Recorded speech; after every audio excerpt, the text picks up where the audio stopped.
Oggi al via le elezioni dell'Istituto Quasimodo, ecco, in particolare siamo venuti qui al plesso Don Bosco dove stiamo vedendo una grande accoglienza, insomma un anno scolastico in positivo, Preside? Ma speriamo bene. Intanto tengo a precisare che l'anno scolastico è iniziato mercoledì 14, oggi abbiamo dedicato la mattinata invece all'accoglienza in un momento relativamente più calmo, considerato che veramente i primi giorni di scuola sono abbastanza concitati e vissuti con molto pathos da parte di tutte le componenti, genitori, bimbi piccoli, grandi, ma anche docenti. Quindi abbiamo preferito farlo in un momento più tranquillo. Niente, oggi i bambini tutti, da quelli dell'infanzia alla primaria alla secondaria, sono stati intrattenuti in questo spiazzale meraviglioso da ragazzi che si occupano di intrattenerli loro. Poi sono stati coinvolti anche nel concerto che hanno tenuto i docenti di strumento e niente, ci avviamo ad iniziare proficuamente, speriamo, insomma, quest'altro anno scolastico in una sorta di normalità, perché insomma un po' tutte quelle restrizioni che erano state dovute alla pandemia, al Covid, sono cessate, insomma parzialmente, non tutte, però dico, ci ritroviamo un attimino più liberi, quindi vedremo di vivere in maniera più gioiosa quest'anno scolastico anche per queste restrizioni che non ci sono più.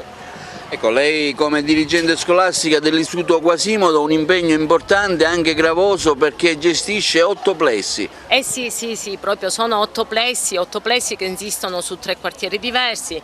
Abbiamo 3 plessi a Monserrato, altri 3 sono a Villa Seta e altri 3, sono 9 di fatto, sono qua ad Agrigento, quindi insomma l'impegno di gestire questi plessi non è cosa di poco conto, dico abbastanza gravoso, però dico cerchiamo di mettercela tutta e insomma fino adesso ci sono riuscita, speriamo insomma anche con la collaborazione di tutti coloro che mi stanno vicino, a partire dai docenti, il personale ATA, insomma il loro contributo lo danno sempre in maniera proficua, quindi dico speriamo che anche quest'anno vada bene, ecco, nonostante la complessità dell'istituto. Ecco, qualche novità didattica in merito all'indirizzo appunto che pensate di raggiungere rispetto agli anni precedenti, c'è? Sì, assolutamente, l'ho detto poco fa e lo ripeto, questa è l'occasione anche gradita per comunicarlo insomma, a tutta l'utenza. Quest'anno chiaramente ripartono a pieno regime i progetti che si tengono fuori dall'orario scolastico, quindi il classico ampliamento dell'offerta formativa verrà assolutamente rinvigorito insomma, da tanti progetti che verranno realizzati quest'anno. Uno fra tutti è lo studio dello spagnolo nelle classi dove non c'è l'indirizzo, che viene quindi data la possibilità di parteciparvi agli altri ragazzi e quelli che già studiano inglese e francese faranno anche spagnolo.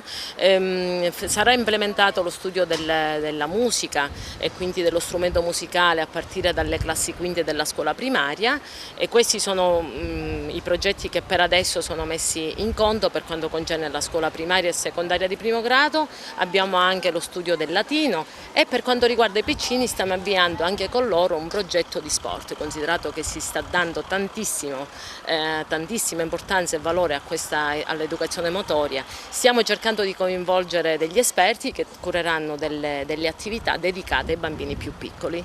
Quindi speriamo niente più DAD. Lo speriamo, sì, in effetti dico indicazioni del Ministero non ci sono relativamente a questo tipo di attività quest'anno, tranne che non si superano certe soglie, però speriamo davvero di non attivarla più, anche se ripeto, ha dato l'opportunità a tanti ragazzi che non potevano frequentare per via del Covid comunque di essere presenti a scuola, presenti tra virgolette, nel senso non erano fisicamente, però quantomeno partecipavano alle attività che si svolgevano. Speriamo insomma che siamo fuori da questa emergenza. Il ritorno alla normalità ci sta, lo desideriamo tutti, insomma questi sono i primi momenti che vediamo a livello scolastico di ritorno alla normalità a cui eravamo abituati, sperando comunque che nonostante tutto qualcosa ci abbia lasciato questa emergenza, quindi insomma a livello di relazioni, di essere più comprensivi, più solidali con chi ha più bisogno e manifesta delle particolari esigenze e necessità.